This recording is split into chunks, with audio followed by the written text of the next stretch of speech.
Hello, good afternoon everyone. It's 4:27 p.m. Pauwi na po ako. So, I just want to share it to you. Update ko lang po na maraming salamat po sa prayers ninyo na sa maghapon na ito. Even though na medyo hectic yung schedule ni Ellie for the PT, but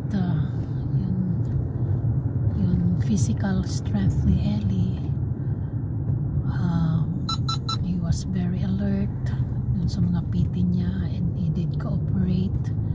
Kaya natutuwa kami lahat na yung mga staff niya, even yung mga night shift na staff, kasi hinapon siya. First time nila makita si Ellie na to be involved in a therapy, and they were so happy.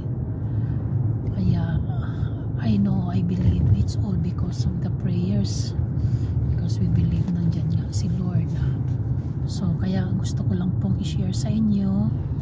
At yes, it's been a long day din, but it's worth it. It's worth it.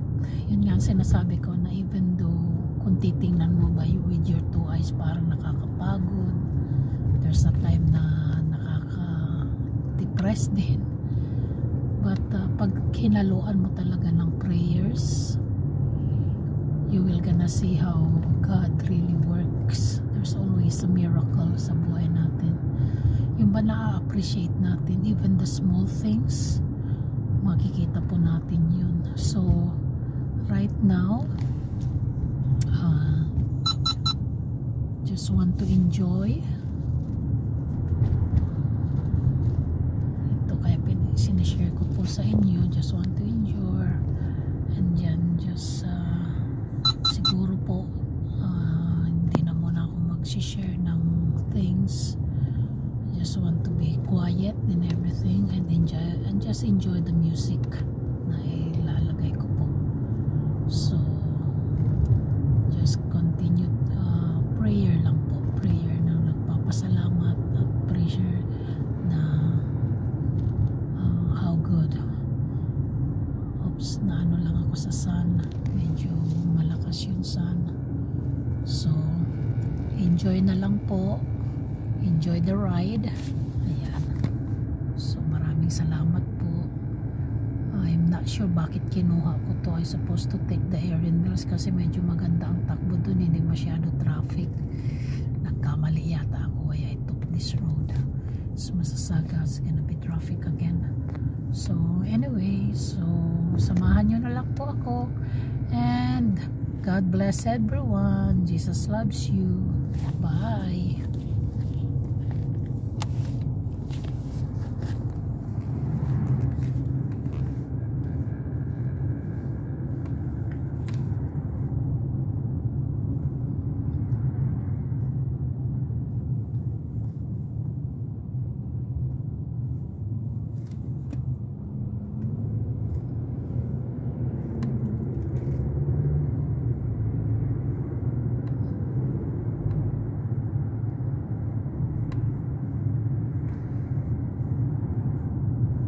Kung napapansin nyo po, wala masyado ng dahon, no?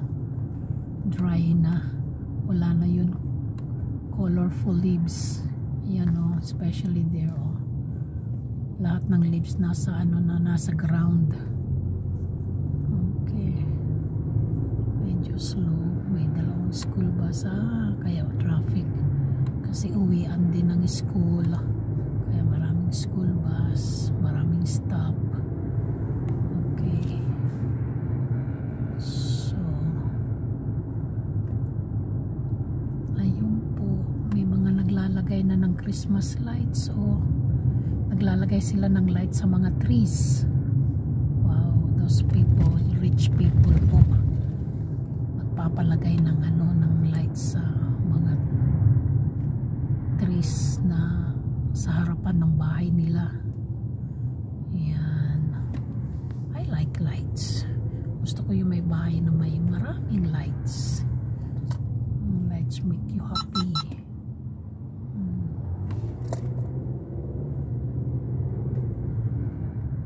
Ayun po, sige po, mag-e-exit na po ako ng Dundas, kaya see you po. Maraming salamat po. Ayun po, thank you for everything. Thank you for your prayers. Thank you po sa care ninyo kay Ellie. And just keep to pray. God bless. Bye.